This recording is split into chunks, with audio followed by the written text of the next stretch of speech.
All right, next up here, we're going to work with a smaller quilted top. I purchased this top a couple of months ago on eBay, and I'm really having trouble getting good quilted maple. So this is 15 inches long and 6 inches on one side. So I had to really get the size down properly.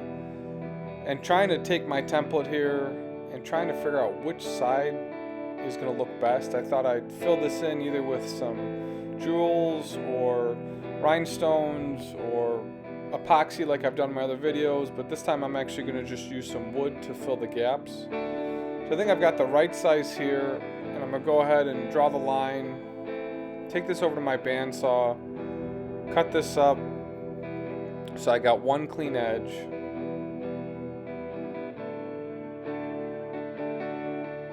And then we'll take this over the joiner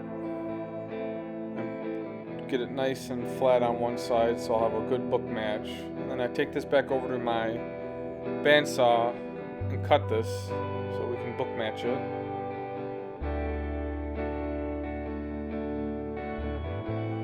Use the push block here. And we'll let this sit for a couple days.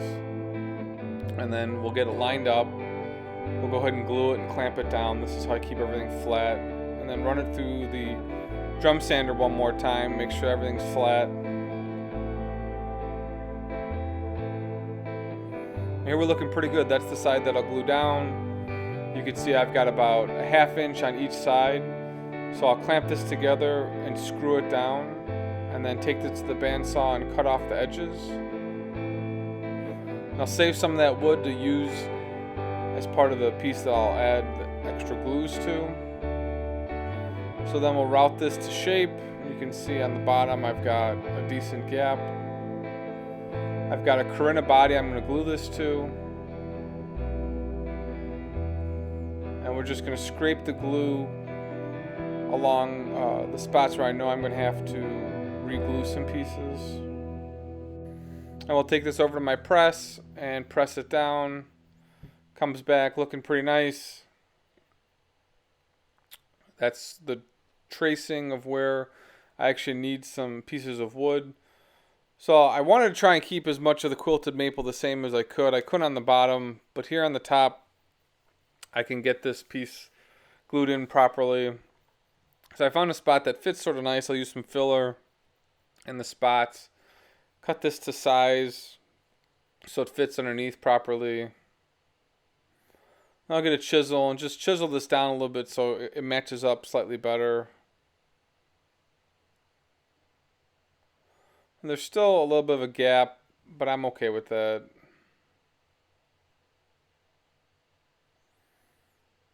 So we'll glue, clamp this down, make sure it's tight and pushed in. And then I'll just fill in with some wood before I actually use the filler. That way I've got less filler and more the same color going through. And on top here I found a piece of maple that's close. I don't need as much on the top. I'm not as worried about that because it just doesn't, it's not as important. Piece is going to get routed off anyway, except for the corner. And on the back side here, the ends were sealed in wax, so I wanted to get this all glued down and get a nice clean line and pull that wax off. So I've got a router and my template and a piece of wood sandwiched in there. And that way all I have to do is route once on this piece of birch, which is about the same thickness, hardness, essentially. I've got a nice clean edge. I'm going to use my hand plane and just take off that corner. That way it fits and butts in really nicely with no line. We'll glue this down. You can see how it fits pretty tight. Everything's all cleaned up here. We'll drop a bead of glue in. Make sure it's sitting properly. It's nice and tight. And we'll just clamp this down and let it sit for 24 hours.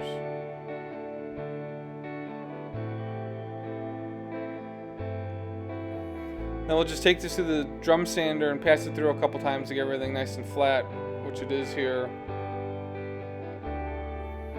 Things are looking good. We'll apply some filler, just some basic filler. Cut out the body, right out the top, make sure everything's looking right. Here I've got a nice top, really nice quilted, sanded down. Got the fill-in pieces on the bottom and the top, and then I'll use some binding on the side here to get it all cleaned up. And I've got a really cheap quilted maple top. Thanks for watching, guys. See you in the next vid.